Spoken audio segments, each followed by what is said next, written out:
Hello, this is a video about how to arrange a folk tune for solo guitar. There are many ways to do it, and I'm not saying that my way is the right way. This is just how I do it. First of all, you find the tune, and it's not always easy to find the tune. It's got to have the right range.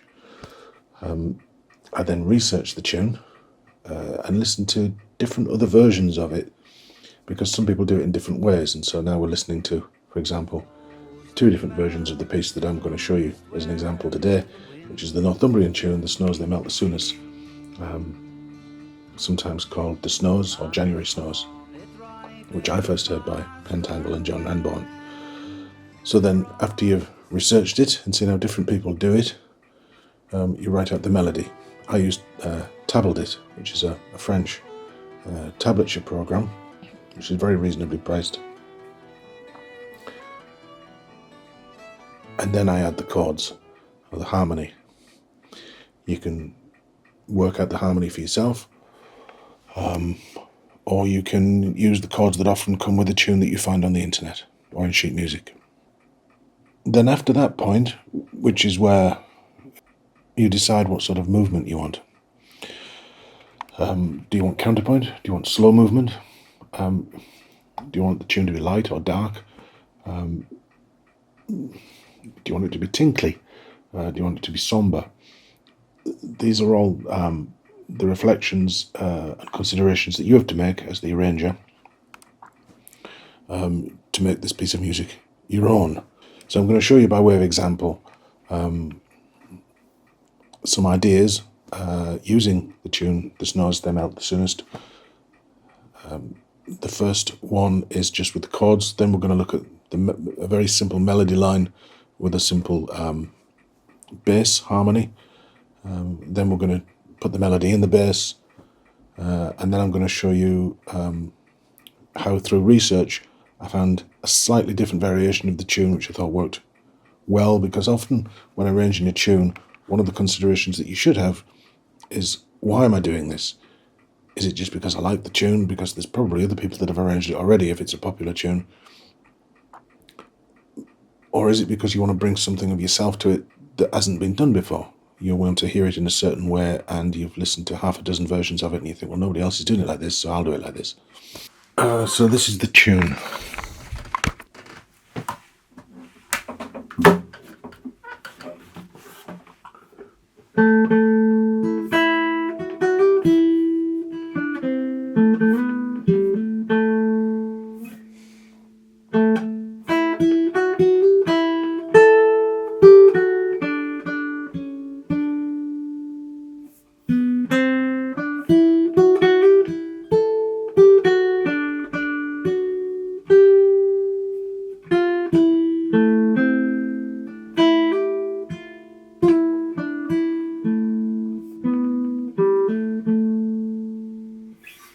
Which I just worked out from ear, from Pentangle,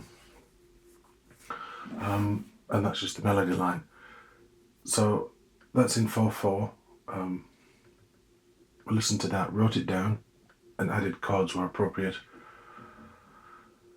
And in A minor, the notes are normally A, B, C, D, E, F, G, A. But as you'll hear, there's a lot of use of F sharp in that one, which probably means it's in the Dorian mode. There's the F sharp there. The third step, again for me, is normally putting chords underneath. And the chords are here. So we're just going to play now a video of just the tune played, just with the sort of open chords really.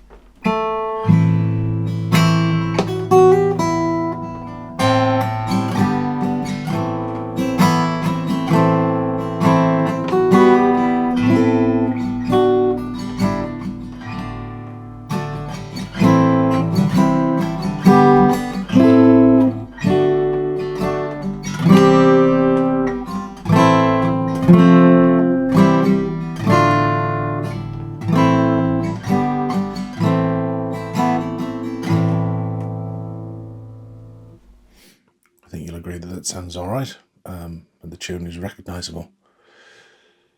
If we now look at what I've called version A, I've taken the melody and simply placed underneath it the bass notes from each of the chords that I've used. And I haven't gone fancy, I've just used the root notes of those particular chords. So for A minor, I've just used an A, for example, and not a C. There's one bar in D where, to avoid repetition of two Ds, one of the bass notes is an F sharp. Remember, each chord, if we're keeping it major or minor, has three notes, which make it what it is. Other bass notes in the arrangement can be passing notes or walking bass, or they can be outside the scale completely. But for now, I'm trying to keep it simple.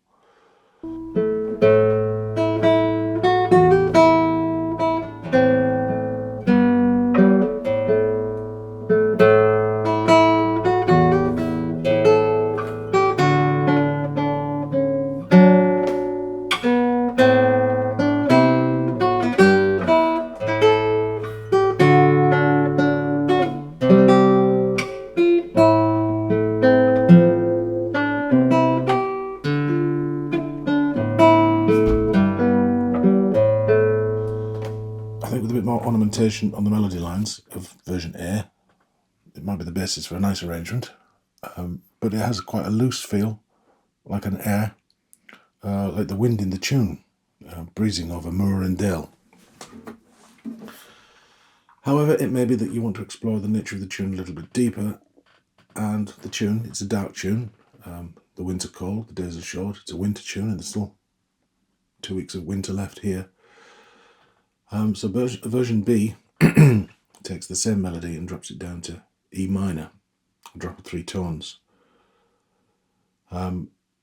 It's different, in my opinion, changing the key on a guitar than it would be on the piano, for instance, because we're not just changing a key, we're changing the strings that we play the tune on, because the lower strings are thicker, and so they have a different timbre. Timbre means the quality of the sound rather than the pitch. So this time we've lowered the tune and we're playing the melody on the bass strings. And this is version B.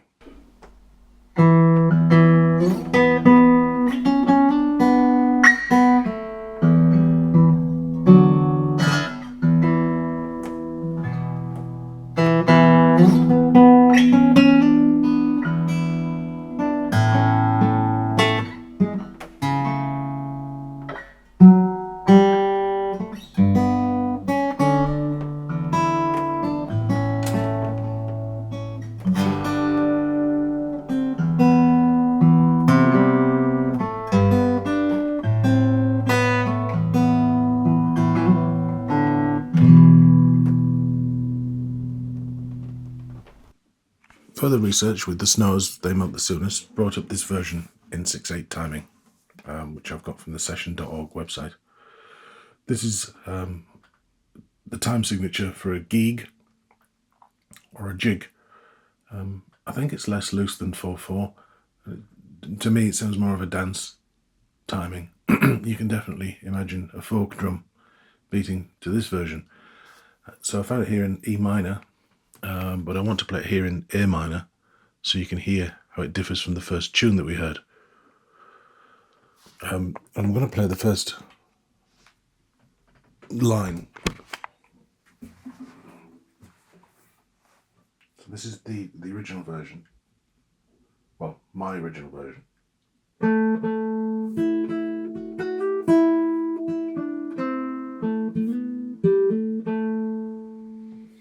And then there's this version in 6/8 that I found, which doesn't really matter. The time signature doesn't matter, but the melody's slightly different.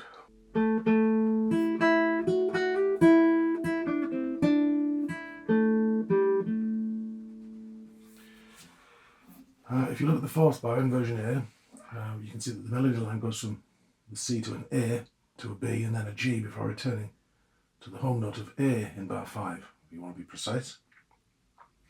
The melody is going from the third note of the A minor scale to the first, and then the second and finally to the seventh. In our new version, the notes in the same bar go from a D to an E to an A to a G before returning to the A in the fifth bar.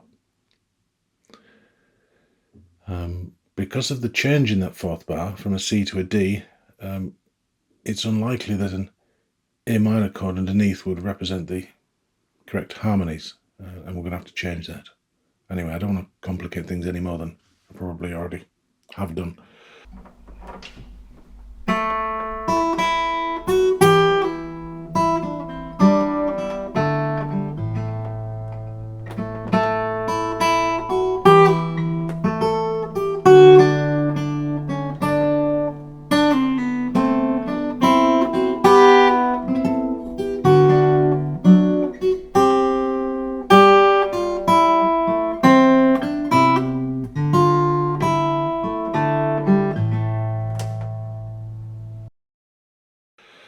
I like this version in 6/8, and we're going to play around with it.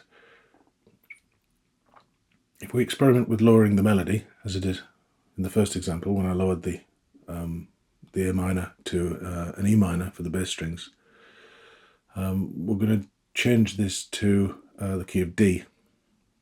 It sounds like this, which I've called version D.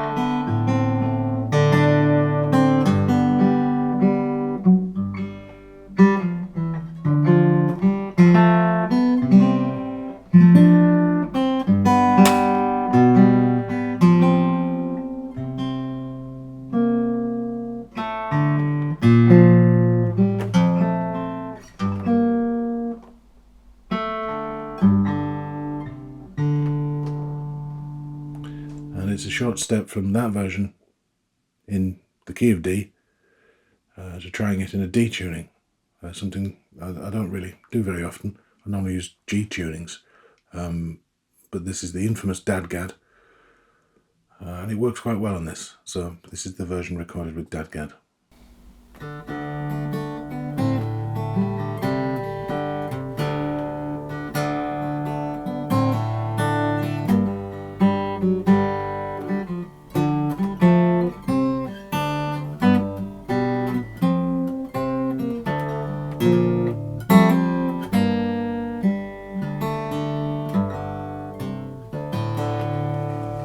So there you have it. I've shown you how we've gone from the basic melody in A minor, and then we've changed the melody slightly and the time signature, and then we've dropped it to D, and then finally we played it in a different tuning.